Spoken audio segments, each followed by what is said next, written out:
ಸೀನಿಯರ್ಸ್ಗೆ, ಫ್ರೆಂಡ್ಸ್ಗೆ, ಮತ್ತೆ ನನ್ನ ಸಹೋದ್ಯೋಗಿಗಳಿಗೆ, ನೆಂಟರಿಗೆ, ಸನ್ಮಿತ್ರರಿಗೆ, ಎಲ್ಲರಿಗೂ, ನಮ್ಮ ಊರಿನ ಗ್ರಾಮಸ್ಥರಿಗೆ, ಮತ್ತೆ ನನ್ನ ಶ್ರೀಧರ, ಮಾಂತಿ, ವಿನೋದ, ನಮ್ಮೆಲ್ಲರೂ ನಮ್ಮ ಫ್ಯಾಮಿಲಿ ಇಷ್ಟೊಂದು ಸಹಕಾರ ಕೊಟ್ಟು ಈ ಫಂಕ್ಷನ್ಗೆ ಸಹಕರಿಸಿದ್ದಕ್ಕೆ ಎಲ್ಲರಿಗೂ ಹೃತ್ಪೂರ್ವಕವಾಗಿ ವೈಯಕ್ತಿಕವಾಗಿ ಧನ್ಯವಾದಗಳನ್ನ ಅರ್ಪಿಸ್ತೇನೆ. Thank you one and all. Thank you. ಈ ಭಾಗದ ಆಕ್ಚುಲಿ ಜಾಸ್ತಿ ನಾವು ತುಮಕೂರು ಜಿಲ್ಲೆಯವರು ಕೂಡ ಅಲ್ಲಿ ಇರ್ತೇವೆ. ಈ ಭಾಗದ ಸಾಕಷ್ಟು ನಮ್ಮಂತ ವಿದ್ಯಾರ್ಥಿಗಳಲ್ಲಿ ಹೋಗಿ 2 ವರ್ಷ, 3 ವರ್ಷ, 4 ವರ್ಷ, 5 ವರ್ಷ ಹೀಗೆ ನಮ್ಮ ಒಂದು ವ್ಯಾಸಂಗವನ್ನು ಮಾಡ್ತೇವೆ. ಆ ವ್ಯಾಸಂಗ ಮಾಡುವಂತ ನಿಟ್ಟಿನಲ್ಲಿ ನಾವಲ್ಲಿ ಏನೋ ಒಂದು ಪ್ರವೇಶಕ್ಕೆ ಹೋದಾಗ ಅವರು ಯಾವುದೇ ಒಂದು ಫೀಸ್ ಅನ್ನು ನಮ್ಮ ಹತ್ರ ತಗೊಳ್ಳೋದಿಲ್ಲ. ಕೇವಲ ಒಂದು 800 ರೂಪಾಯಿಂದ 1000 ರೂಪಾಯಿ ಅಷ್ಟು ಮಾತ್ರ ತಗೊಂಡು ಒಂದು ಅಡ್ಮಿಷನ್ ಫೀಸ್ ಅಂತ ತಗೊಂಡು ನಮ್ಗೆ 3 ವರ್ಷ ಅಂದ್ರೆ ಇಡೀ ವರ್ಷ ಅವರು ನಮ್ಗೆ ಊಟ ಮತ್ತೆ ವಸತಿನ ಕೊಡ್ತಾರೆ.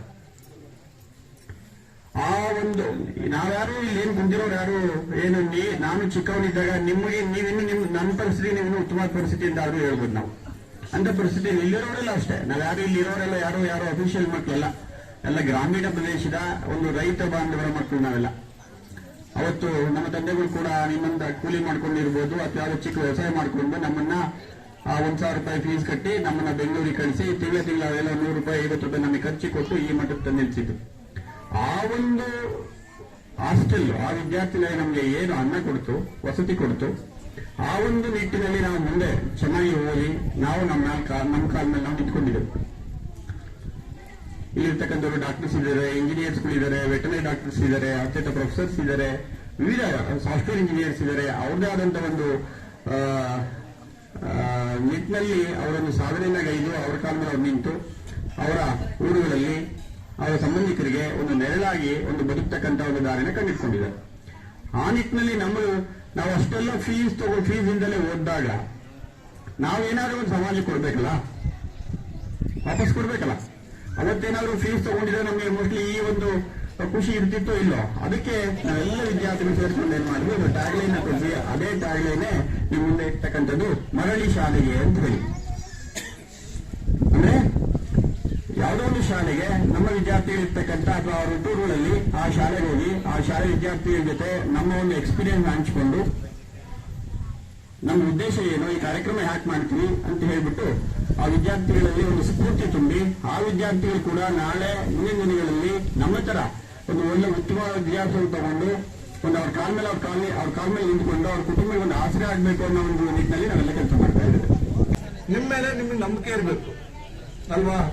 ಈ ಸರಿ ಏನೋ ಒಂದು ಮ್ಯಾಥಮೆಟಿಕ್ಸ್ ಯಾವ್ದೋ ಗಣಿತನೋ ಕನ್ನಡನೋ ಯಾವ್ದೋ ಇಂಗ್ಲಿಷ್ ಅಲ್ಲಿ 50 ಮಾರ್ಕ್ಸ್ ಬಂದಿದೆ ಅಂದ್ರೆ ಮುಂದಿನ ಟೆಸ್ಟ್ ಅಲ್ಲಿ 70 ಮಾರ್ಕ್ಸ್ ತೆಗಿತೀನಿ ಅಂತ ನಿಮ್ಮ ಮೇಲೆ ನಿಮ್ಗೆ ನಂಬಿಕೆ ಇರಬೇಕು.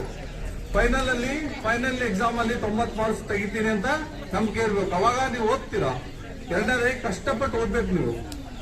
ಆಮೇಲೆ ದೊಡ್ಡ ಆಸೆ ಇಟ್ಕೋಬೇಕು. ದೊಡ್ಡ ಆಸೆ ಏನು? ಇಲ್ಲಿರೋ ತರ ಎಲ್ಲ ಇಂಜಿನಿಯರ್ಸ್ ಆಗ್ಬೇಕು, ಡಾಕ್ಟರ್ಸ್ ಆಗ್ಬೇಕು ಅಲ್ವಾ? ನೀವು ಇಲ್ಲಿಂದ ಇಲ್ಲಿ ಪ್ರೋಗ್ರಾಮ್ನಲ್ಲಿ ನಿಮ್ಗೆ ಸಿರಾ ಏನೋ ತುಮಕೂರು ಬೆಂಗಳೂರಿಗೆ ಹೋಗಕ್ಕೆ ಇಷ್ಟ ಅಲ್ವಾ? ಹೋಗಿ 1-2 ದಿನ ಸುತ್ತಾಡ್ಕೊಂಬರಕ್ಕೆ ಇಷ್ಟ ಆಗುತ್ತಲ್ವಾ ಎಲ್ಲರಿಗೂ? ಹೌದಾನೆ? ಏನ್ ಮಾಡ್ಬೇಕು ನೀವು? ಚೆನ್ನಾಗಿ ಓದ್ಬೇಕು. ನೀವು ಚೆನ್ನಾಗಿ ಓದಿದ್ರೆ ಬೇರೆ ಕಡೆ ಎಲ್ಲ ಹೋಗ್ಬೋದು. ಇದೆಲ್ಲ ಆಗುತ್ತೆ. ಹೆಂಗಾಗುತ್ತೆ ಹೇಳಿ? ನಿಮ್ಮ ಮೇಲೆ ನೀವು ಶ್ರದ್ಧೆಯಿಂದ ಓದ್ಬೇಕು, ನೀವು ನಂಬಿಕೆ ಇರಬೇಕು, ದೊಡ್ಡ ಕನಸು ಕಾಣಬೇಕು. ನಿಮ್ಮಲ್ಲೇ ಇರ್ಬೋದು. ನಾಳೆ ನಾವು ಡಾಕ್ಟರ್ ಆಗ್ಬೋದು, ಇಂಜಿನಿಯರ್ ಆಗ್ಬೋದು, ದೊಡ್ಡ ಬಿಸ್ನೆಸ್ ಮ್ಯಾನ್ ಆಗ್ಬೋದು, ಇಲ್ಲ ಯಾರೋ ಅಗ್ರಿಕಲ್ಚರಿಸ್ಟ್ ಆಗ್ಬೋದು, ರೈತರಾಗ್ಬೋದು. ದೊಡ್ಡ ರೈತ ಆಗ್ಬೇಕು ಅಂದ್ರೂ ನಿಮ್ಗೆ ನಾಲೆಡ್ಜ್ ಇರ್ಬೇಕು, ಓದ್ಬೇಕು. ಯಾವ ಬೆಳೆ ಎಷ್ಟು ಔಷಧಿ ಹೊಡಿಬೇಕು, ಯಾವ ಸಾಯಲ್ಗೆ ಯಾವ್ದು ಬೆಳೆ ಬೆಳಿಬೇಕು ಅಂತ ಸರಿನಾ? ಓದ್ಬೇಕು ಎಲ್ಲರೂ ಚೆನ್ನಾಗಿ. ನಾನು ಥ್ಯಾಂಕ್ ಯು. ಅಷ್ಟೇ ಕೆಲಸ ಅಲ್ವಾ ಎಲ್ಲರೂ ಮಾಡ್ತಿರೋದು? ಯಾರಾದ್ರೂ IAS ಆಫೀಸರ್ ಮಕ್ಕಳಿದ್ದೀರಾ ಇಲ್ಲಿ? KAS ಆಫೀಸರ್ ಮಕ್ಕಳಿದ್ದೀರಾ ಇಲ್ಲಿ? ಇಲ್ಲಲ್ವಾ? ಒಬ್ಬ ಸರ್ಕಾರಿ ಆಫೀಸರ್ಸ್ ಮಕ್ಕಳು ಯಾರು ಇದ್ದೀರಾ? ಇಲ್ಲ, ಯಾರು ಇಲ್ಲ.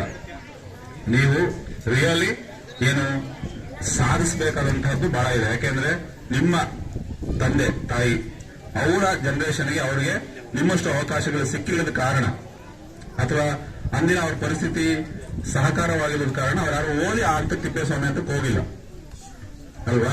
ಸೊ ನೀವು ಓದಿ ಅವ್ರ ಹಂತಕ್ಕೆ ಹೋದ್ರೆ ನಿಮ್ಮ ಮಕ್ಕಳನ್ನ ಇನ್ನು ಸ್ವಲ್ಪ ಮೇಲೆ ಕರ್ಕೊಂಡೋಗಿ ಶಿರಾ ಪ್ರೆಸಿಡೆನ್ಸಿಗೂ ಇಲ್ಲ ತುಮಕೂರು ಯಾವುದೋ ಒಂದು ಸರ್ವೋದಯಕ್ಕೂ ಸೇರಿಸಬಹುದಾಗುತ್ತೆ. ಅದು ಅವ್ರಿಗಿನ್ನೂ ಉತ್ತಮ ಮಟ್ಟ ಸಿಗುತ್ತೆ. ಸೊ ಆ ನಿಟ್ಟಿನಲ್ಲಿ ನೀವು ಓದಿನ ಬಗ್ಗೆ ಹೆಚ್ಚಿಗೆ ಗಮನ ಹರಿಸಬೇಕು. ಇತ್ತೀಚಿನ ಮಕ್ಕಳು ತಾವೆಲ್ಲ ಏನ್ ಮಾಡ್ತೀವಿ ಅಂತಂದ್ರೆ ಸ್ವಲ್ಪ ಈ ನೀವೇನು ಅಬ್ಸರ್ವ್ ಮಾಡ್ತೀರಿ ಟಿವಿಲಿ ಮೊಬೈಲಲ್ಲಿ ಅದಕ್ಕೆ ಬಲಿ ಆಗ್ತಕ್ಕಂಥದ್ದು ಜಾಸ್ತಿ. ಸೊ ಅದು ಆಗ್ಬಾರ್ದು. ಯಾವಾಗಲೂ ಕೂಡ ನೀವು ಅದನ್ನ ವಿಚಾರವಂತಿಕೆಯನ್ನು ತಿಳ್ಕೋಬೇಕು, ಏನಾಗ್ತಿದೆ ಏನು ಎತ್ತ ಅಂತ ತಿಳ್ಕೊಂಡು ಅದ್ರ ಮೇಲೆ ನೀವು ನಿಮ್ಮ ವಿದ್ಯಾಭ್ಯಾಸವನ್ನ ನೀವೀಗ ಓದ್ತಾ ಇದ್ದೀರ ಮಕ್ಕಳೇ, ಓದೋದಷ್ಟೇ ನಿಮ್ ಇಂಪಾರ್ಟೆನ್ಸ್, ಬೇರೆ ಏನೂ ಅಲ್ಲ.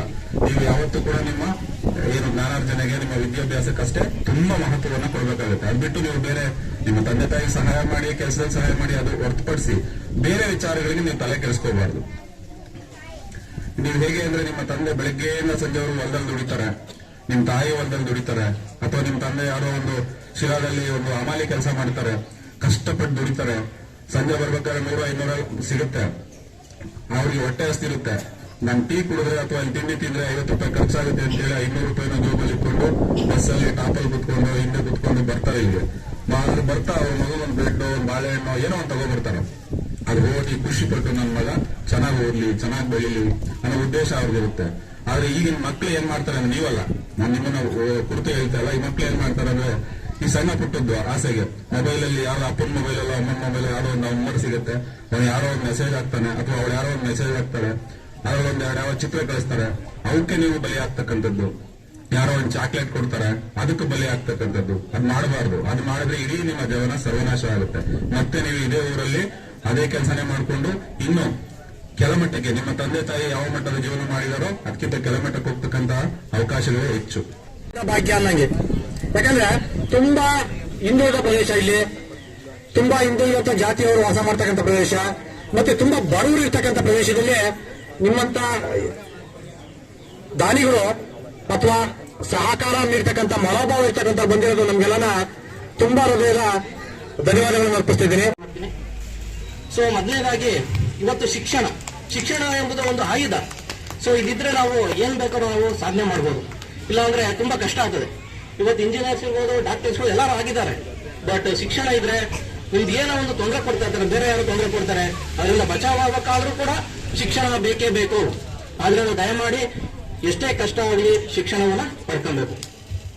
ಸೊ ಮೊದಲನೇದಾಗಿ ಸರ್ಕಾರಿ ಶಾಲೆ ಮಕ್ಕಳು ತುಂಬಾ ಟೆಕ್ನಿಕಲಿ, ತಾಂತ್ರಿಕಾಂಶಿಕವಾಗಿ, ಜವಾಬ್ದಾರಿತವಾಗಿ ಅವರು ನಾಲೆಡ್ಜ್ ಅಲ್ಲಿ ತುಂಬಾ ಫಾಸ್ಟ್ ಇರ್ತಾರೆ. ಅವ್ರಿಗೆ ಒಂದೇ ಒಂದು ಲ್ಯಾಕಿನ್ ಏನಂದ್ರೆ ಭಾಷೆಯ ಕೊರತೆ. ಆದ್ರಿಂದ ಇಲ್ಲಿ ಇರ್ತಕ್ಕಂಥ ಶಿಕ್ಷಕರಲ್ಲಿ ಮನವಿ ಮಾಡ್ತೀನಿ, ಅವ್ರಿಗೆ ಇಂಗ್ಲಿಷ್ ಗ್ರಾಮರ್ ತಂದ್ಕೊಡ್ಬೇಕು. ನೀವು ತಂದ್ಕೊಟ್ಟು ಡೈಲಿ 1 hour 2 hours ಇಂಗ್ಲಿಷ್ನ ಪಾಠ ಮಾಡ್ಬೇಕು ಅವ್ರಿಗೆ. ಸೊ ಅದೊಂದು ವೆರಿ ಮಚ್ ಇಂಪಾರ್ಟೆಂಟ್. ನಮ್ಗೆ ನಾಲೆಡ್ಜ್ ಇರ್ತದೆ, ಅದು ಕೂಡ ನಾವು ಅನುಭವಿಸಿದೀವಿ. ನಮ್ಗೆ ಏನಕ್ಕೆ ಎಕ್ಸ್ಪ್ರೆಸ್ ಮಾಡಕ್ಕೆ ವೊಕ್ಯಾಬ್ಯುಲರಿ ಇರಲ್ಲ. ಅಟ್ಲೀಸ್ಟ್ ಒಂದು ಇಂಗ್ಲಿಷ್ ನ್ಯೂಸ್ ಪೇಪರ್ ತರಬೇಕು, 1 hour ಪ್ರೇಯರ್ ಆದ್ಮೇಲೆ ನಿಲ್ಲಿಸ್ಕೊಬೇಕು ಹುಡುಗರನ್ನ, ಅವ್ರಿಗೆ ಸ್ಟೇಜ್ ಫಿಯರ್ನ ಹೋಗಲಾಡಿಸ್ಬೇಕು, ಮತ್ತು ಅವ್ರಿಗೆ ಅಟ್ಲೀಸ್ಟ್ 1 ಪೇಜ್ ಆದ್ರೂ ಓದಿಸ್ಬೇಕು. ವೊಕ್ಯಾಬ್ಯುಲರಿ ಇಂಪ್ರೂವ್ಮೆಂಟ್ ಆಗ್ತದೆ. ಇದನ್ನ ದಯಮಾಡಿ ಎಲ್ಲರೂ ಕೂಡ ಇದನ್ನ ಇವತ್ತಿಂದ ಸ್ಟಾಪ್ ಮಾಡ್ಕೊಳ್ಳಿ ಅಂತ ಹೇಳ್ತೀನಿ. ಇದರಲ್ಲಿ ಅಂದ್ರೆ ಆಯ್ಕೆಯನ್ನು ತುಂಬಾ ಇಂಪಾರ್ಟೆಂಟ್ ಆಗುತ್ತೆ. ಈಗ ನನ್ನ ಹತ್ರ ಈ ಒಂದು ಸಿಗರೇಟ್ ಇದೆ, ಒಂದು ಮ್ಯಾಚ್ ಬಾಕ್ಸ್ ಇದೆ, ನೀವು ಯಾವ್ದು ಎತ್ಕೊಂತೀರಾ? ನಿಮಗೆ ಕೊಟ್ರೆ ಅಲ್ಲ, ಎರಡು ಎತ್ಕೊಂತೀರಾ ಇಲ್ಲ ಡಸ್ಟ್ಬಿನ್ ಹಾಕ್ತೀರಾ?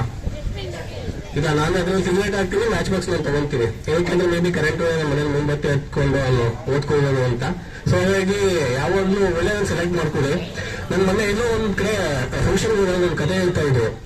ಏನಂದ್ರೆ ಯಮರಾಜ ಯಾರೊಬ್ಬ ಸತ್ತಿರ್ತಾರೆ. ತಿಪ್ಪಣ್ಣರ ಒಂದು ಆತ್ಮೀಯತೆಯನ್ನು ನಾವು ಯಾವತ್ತೂ ಕೊಂಡಾಡಬೇಕು. ಈ ಶಾಲೆಗೆ ಅನೇಕ ಹಳೆಯ ವಿದ್ಯಾರ್ಥಿಗಳಿದ್ದಾರೆ. ಸ್ಪೋರ್ಟ್ಸ್ ಆಗಿರ್ಬೋದು, ಕಲ್ಚರ್ ಆಗಿರ್ಬೋದು, ಅಥವಾ ರಿಸಲ್ಟ್ ಆಗಿರ್ಬೋದು. ನಮ್ಮ ಶಾಲೆ ಪ್ರತಿ ವರ್ಷನೂ 100% ರಿಸಲ್ಟ್ ಕೊಡ್ತಾ ಇದೆ ಹೈಸ್ಕೂಲಲ್ಲಿ. ಈ ವರ್ಷನೂ ವ್ಯತ್ಯಾಸ ಇದ್ರೂ ಸಹ 96-80% ಕೊಡ್ತಾ ಇದ್ದೀವಿ. ಈ ವರ್ಷ ಇಡೀ ತಾಲೂಕಿಗೆ ಸರ್ಕಾರಿ ಶಾಲೆ ನಾವು 2ನೇ ಸ್ಥಾನದಲ್ಲಿದ್ದೀವಿ. ಸರ್ಕಾರಿ ಶಾಲೆಯಲ್ಲಿ 2ನೇ ಸ್ಥಾನದಲ್ಲಿದ್ದೀವಿ. ಇಲ್ಲಿ 3 ವರ್ಷದ ಮುಂಚೆ ನಾವು 100% ಕಂಟಿನ್ಯೂಷನ್ 100% ಕೊಡ್ತಾ ಇದ್ದೀವಿ. ಇದಕ್ಕೆಲ್ಲ ಶ್ರಮ ನಮ್ಮೆಲ್ಲ ಶಿಕ್ಷಕ ಬಂಧುಗಳು. ಇಡೀ ಹುಲಿಕುಂಟೆ ಹೋಬಳಿಯಲ್ಲಿ ಹೆಮ್ಮೆಯಿಂದ ಹೇಳ್ಕೋಬಹುದು, ಎಲ್ಲ ಸಬ್ಜೆಕ್ಟು ಎಲ್ಲ ಟೀಚರ್ಸ್ ಇರ್ತಕ್ಕಂಥ ಏಕೈಕ ಶಾಲೆ ನಮ್ದು ಹುಲಿಕುಂಟೆ ಹೋಬಳಿಯ ನಮ್ಮ ಶಾಲೆ ಅಂತ ನಾವು ಭಾವಿಸಿದ್ದೀವಿ. ಮನವಿ ಏನು ಅಂತ ಹೇಳಿರಲಿಲ್ಲ. ಪೋಷಕರ ಹತ್ರ ಮಾತಾಡಿ, ಮಕ್ಕಳ ಹತ್ರ ಮಾತಾಡ್ಕೊಳ್ಳಿ. ದೂರದ ಬೆಟ್ಟ ನುಣ್ಣಗೆ ಕಾಣುತ್ತೆ. ದಯವಿಟ್ಟು ಯಾವುದೋ ಖಾಸಗಿ ಅಥವಾ ಯಾವುದೋ ಆಂಗ್ಲ ಭಾಷೆಯ ಶಾಲೆಗೆ ಮಾರು ಹೋಗಿ 1 ವರ್ಷ 2 ವರ್ಷ ಹೋಗಿ ಆ ಕಡೆ ರೂರಲ್ಲೂ ಕಳ್ಕೊಂಡು ಈ ಕಡೆ ಕನ್ನಡ ಮೀಡಿಯಂ ಕಳ್ಕೊಳ್ಳೋದು ಬೇಡ.